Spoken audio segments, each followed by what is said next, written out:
در این بنا تقریبا کسی زندگی نمی کند چون به تدریج ویران می کنند. ساکنان بنا اجاره می نشینند و منتظر خانه های نو هستند به استثنای یک عائله. عزیزه 2 فرزندش را به نزد مادر فرستاد و با شوهرش در اینجا زندگی دارد. سبب هم امضا نکردن قرارداد با خانه ساز است. 5 лет тому назад к нам объявился 5 سال پیش بختیار پیدا شد. با ما قرارداد امضا کرد و کوههای طلایی وعده داد. اما وعده خالی. بعد امضای قرارداد پیشکی گم شد. این زمستان برگشت و گفت برای ساختمان اجازه گرفته است و خانه را می سازد. и стал говорить о том, что вот все, я получила разрешение, я буду строить. خانه را والدانش با وکالتنامه به عزیزه دادند. قرارداد پیشکی را آنها بستند. حالا خانواده عزیزه می خواهد یا پول خانه را بگیرد یا در بینای نو عین خانه را.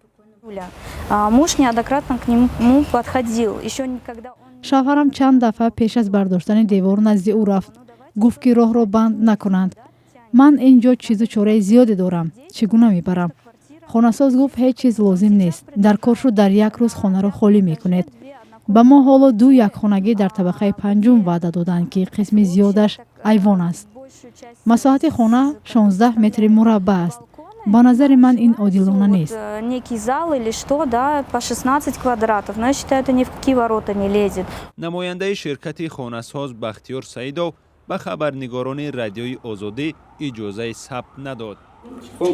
شما ile kuşun iyice de bunu yandık. Manam ekşimira, я не могу. Khadi takdı. Birini de bunu takdı, birini de bunu. ولی بعداً گفت که به عائله عزیزه برای هر متر مربع خانه‌شان $500 پیشنهاد کرده است ولی خانواده $1200 می‌خواهد. بختیار سعیدov میگوید این قیمت بسیار بلند است و گذشته از این 2 خانه یک اتاقی را شوهرش خودش انتخاب کرده است.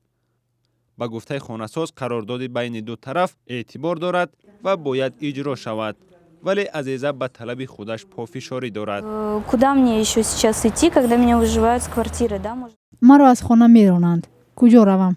من از او هیچ چیز نمیخواهم. حق قانونی خود را میخواهم. خانه با مساحت مناسب. Однозначно моей жилплощади, которая здесь находится. با اوج گرفتن خانه‌سازی در دوشنبه چنین دعوا و کشمکش‌ها هم زیاد شدند و عمدتاً با پیروزی خانه‌سازان انجام می‌یابند.